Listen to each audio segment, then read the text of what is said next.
So what's up sa mga kahombre ko dyan? Makagago, what's up man? Na naman nga pala to. At syempre mga kahombre ko, today is a very good day. Kasi alam nyo na, at ating matutunghayan ang the biggest kakasuhan ng reckless driving ng LTO. The biggest motovlogger na walang lisensya. Bike-bike na lang muna or kung gusto mo, walking tayo. The biggest clown! Yana! The Walker! Oh, baka kung ano-ano iniisip nyo guys ha, mga kahombre ko. Walker kasi wala na siyang lisensya, so she needs to walk. Kahombre ko, follow nyo rin ako sa Facebook page ko. Ito na po ang part 4 ng aking paggagatas sa sitwasyon at sa issue na ito. Okay? Para sa mga hindi nakakaalam, mayroon tayong part 1, part 2, part 3, at ito na po ang part 4 tungkol sa napakalaking issue na to na binigay at ibiniyaya sa ating mga influencer ni Yana. Previously, sa topic na ito, maraming mga naging kaganapan sa insidente ng road rage na kinaukulan ni Yana at ang pickup driver na kilalang-kilala na po ngayon. Tulad ng pagsasalita ni Senator JB Ejercito rito at ang paggawa ng apology video ni Yana na hindi kinagat ng mga netizens kasi pang-anga, pang-ob-ob. Muli, may mga bago na namang kaganapan na ating tatalakayin na mas lalong nakapagbigay ng napakabigat na isipin at problema sa ating superhero na si Yana. Previously, ito po ang naging mensahe ni JB Ejercito. At ito po ay pagpapaliwanag na hindi ito kasangkot o kasama sa nasabing insidente ng road rage. Hindi daw siya kasama. Okay, yan ang sinasabi niya, mga kahombre ko. Ngayon, ito ang bago. Nag-post muli si JB Ejercito ukol sa nasabing insidente, mga kahombre ko. At isinaad nitong nilakad niya ang issue na ito sa LTO. Oh my God! Mga kahombre ko, gusto nyo bang yumaman? May gusto akong i-introduce sa inyo na platform upang matulungan kayo dyan. At ayun po ang Pocket Broker. Itong Pocket Broker ay napaka-legit at matutulungan kayo sa part ng inyong pagyaman. Sobrang dali nitong gamitin at talagang maaabot mo agad ang pinapangarap mo in no time. Kung hindi ka naniniwala, ipapakita ko sa iyo kung paano to gagawin. At ano pa hinihintay mo? Simulan mo na agad na kumita ng $100. Una, ida-download mo ang Pocket Broker app, which yung link ay nakapin sa comment section. Magre-register kayo ng account nyo. Ito'y pwede rin both Facebook and Gmail. Second, buksan nyo ang first transaction. And third, mag-aantay lang kayo na ilang oras at makukuha mo na rin agad-agad ang free mo na $100. Pagdating naman sa withdrawals, lalong walang problema dahil trusted itong si Pocket Broker. Pwede mong i-withdraw agad-agad kung saan mo gusto. Bank transfers, e-wallets o kahit crypto pa yan. 0% commission, 24/7 ang support. At meron ding over 130 assets offering up to 92% yield. At sa kauli-ulihan, dahil mahal na mahal ko kayo mga kahombre ko, meron akong pa-espesyal, which is dagdag na bonus para sa inyong first deposit. All you have to do is ilagay mo itong promo code ko na to bago kayo mag-sign up. 100 MKG. Ano pang iniintay mo? Click mo yung link sa pinned comment, mag-register ka na, at huwag mong kalimutang gamitin ang promo code ko 100 MKG para may bonus ang iyong first deposit. Regarding the now viral Yana road rage incident, I sent the video to DOTR Sec Vince Dizon for appropriate action. I smell snitching.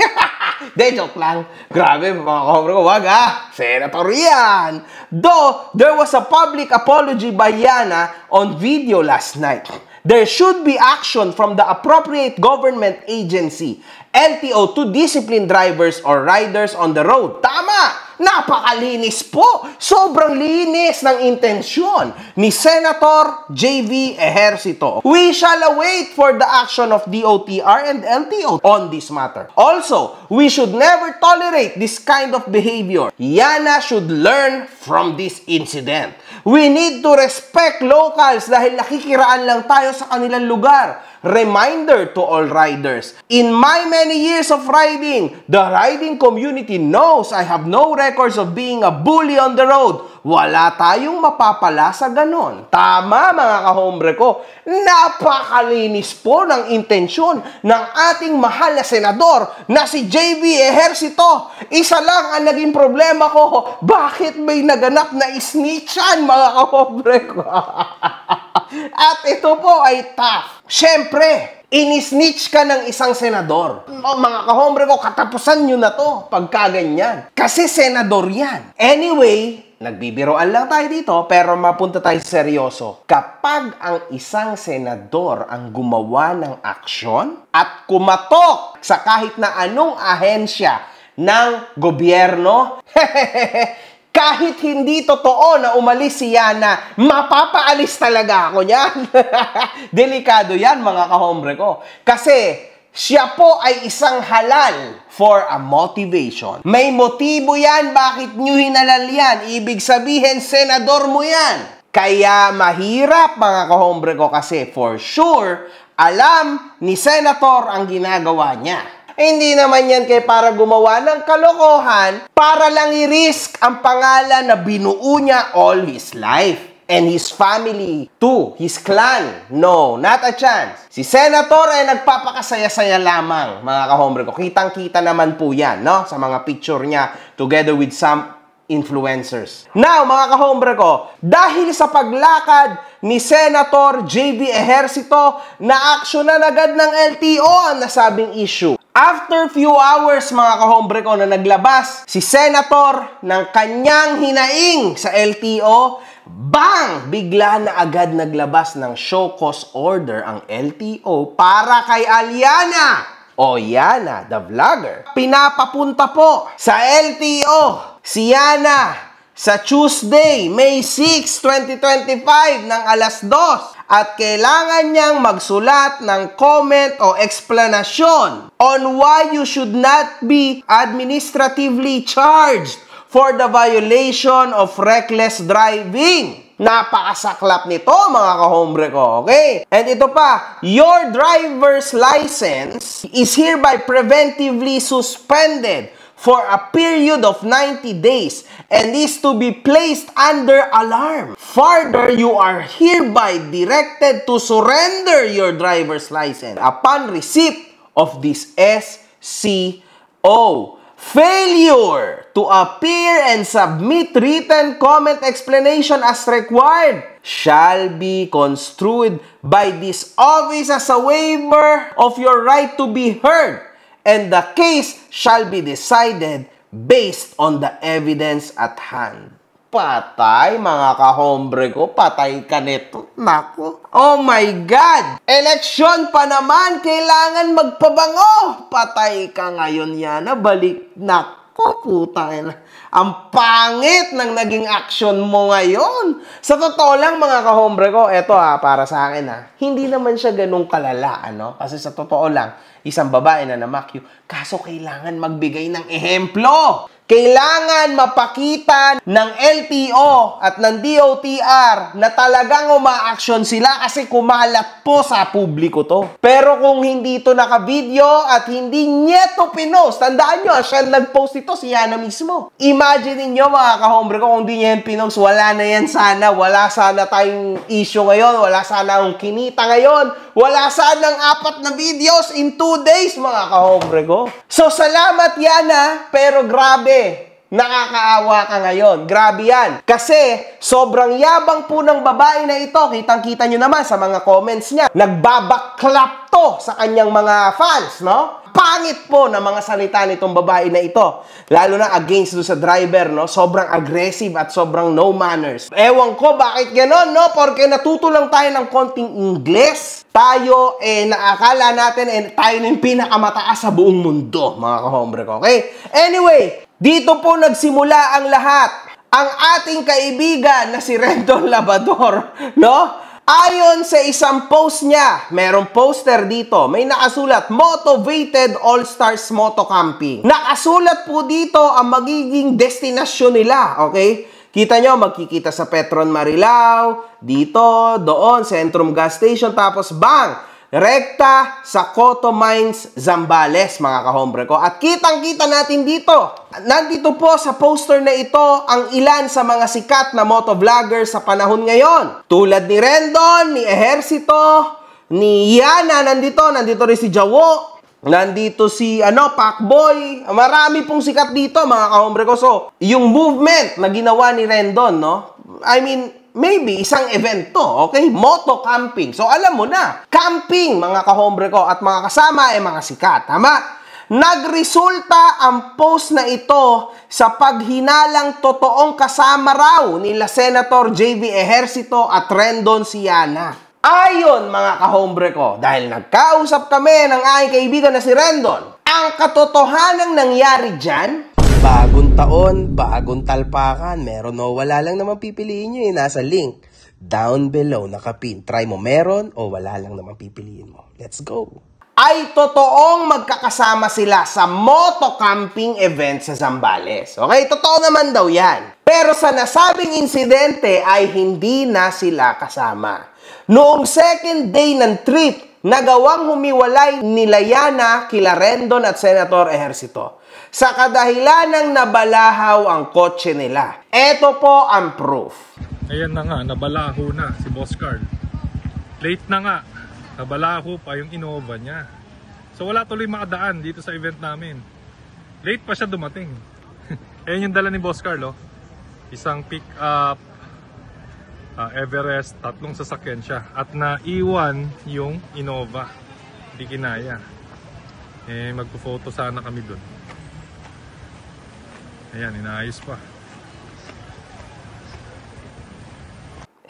Nabalahaw ang kotse nila Yana, kaya hindi sila nakasama sa trip nila Rendon. Nakasasakyan si Yana rito. Dahil dito, kinaumagahan ay hindi na sila nakasama at nag-camping trip na lang silang hindi nakasama sila Senator J.V. Ejercito at Rendon. Ang uploaded video rin nila Yana ang magpapatunay na totoong humiwalay na sila kila Rendon, na ang travel nitong nakamotor na sila ay may lahar. Yang issue na yan, mga kahombre ko, nangyari yan nung second day. Sabi nga ng ating kaibigan na si Rendon, ang Cotto Mines daw, maraming mga bato. Pero mapapansin nyo sa drone shot ni Yana, malahar. So, ibig sabihin, hindi na po yan Cotto Mines. At sa isang banda, medyo nagsinungaling din si Yana. Pinapalabas niya kasi na siya ay nagmotor. Pero hindi, siya po ay nagkotse papunta dyan. In fact, yung Toyota Innova na nakikita nyo sa drone shot, kay Yana yan. So, mga kahombre ko, in short, hindi talaga siya nakasama sa naging trip nila Rendon. Nabalahaw pa yung sasakyan ni Yana. So, wala na. Doon pa lang, clear na hindi nila kasama yan. And actually, obviously, mga kahombre ko, kasama nila yan sa event, pero hindi nila kasama yan sa lugar na pinuntahan nila. Hindi naman porke nasa same event kayo, pare-parehas na kayo ng ginagawa. Lalo na at nasa nature kayo, mga kahombre ko. Grabe yan, that's big. Wala ka naman pakialam siguro kung gusto namin na magpakalayo-layo. Ayaw namin sa Cotto Mines, doon kami sa may lahar. O, may magagawa ka ba? Siyempre, wala. That's life, man. Normal lang yan, alam niyo yan. Everybody's an adult now sa sitwasyon na ito. Everybody's an adult, man. Si Yana lang naman ata yung medyo may pagka-kinder. Kinder Yana. Anyway, mga kahombre ko, maiba tayo. Meron ditong pinopost itong Harry James Pasqua, which is ito po yung anak ng pick-up truck driver. Na ang mga kumakalat na messages daw na ito ay hindi totoo, mga kahombre ko. Fake news daw yan, tandaan, ha? Pero I don't think na magpapaareglo to, mga kahombre ko, kasi now it's starting to be tough, kasi even yung LTO nagparamdam na rin. My God! Meron ding isa, mga kahombre ko, na kumakalat na post ukol sa isang conversation kasama si Yana, kung saan tinatanong siyang i-delete ba daw nito ang ginawa niyang road rage video, which is ang sinabi niya ay hindi daw. Dahil di umano'y kumikita siya dito ng napakalaki. See? Sayang din ang earnings, nasa 600 USD plus din yun. Also, yung mga old pics ko, I gained like 400 USD din. All my bashers are uto-uto. Ganito kasi yan, mga kahombre ko. Meron na tinatawag na content monetization ng Facebook. So, mas malaki po actually ang kita sa mga pictures, sa mga status na malalakas yung engagement kesa sa mga reels. Sa totoo lang, So, totoo tong sinasabi niya na to na stats possible to, mga kahombre ko. So, if this is actually true, then grabe to, mga kahombre ko. This is crazy, man. Meron pa akong isang ibibitaw sa inyo with a big question mark. May isang netizen ang nag-share ng post ni Yana at sinabing isang fraud daw ito. Fraudster is waving. Sa'yo na yung pera namin na tinakbo mo para sa smart blocks. Pero mahiya ka sa ex mo. Pakibalik mo na yung ZX6R niya kasi pinahiram niya lang yan sa'yo para mag-gain ka ng followers and views sa social media. Big bike po yan, yan ZX6R. Mahiya ka naman. Pinaghirapan ng seaman para mabili lang yung motor na yan. Tapos aangkinin mo lang, parang katulad lang ng ginawa mo sa pera namin. Now, this is the result of your evil actions and intentions. Ayan ang problema, Yana. Kung ikaw ay humingi na agad ng pasensya, tulad ng sinuggest ko sa'yo noong part 1 pa lang, sana hindi na naglalabas yung kung ano-ano pang mga naging kasalanan mo in the past. Now, it will start to be very tough for you. Good luck and ewan ko, have a nice trip sa jail. Ewan ko, man. Good luck sa life and hopefully, kahit papano, mabuksan ang utak mo ng simpleng mga salita ko. One love. Good fucking vibes.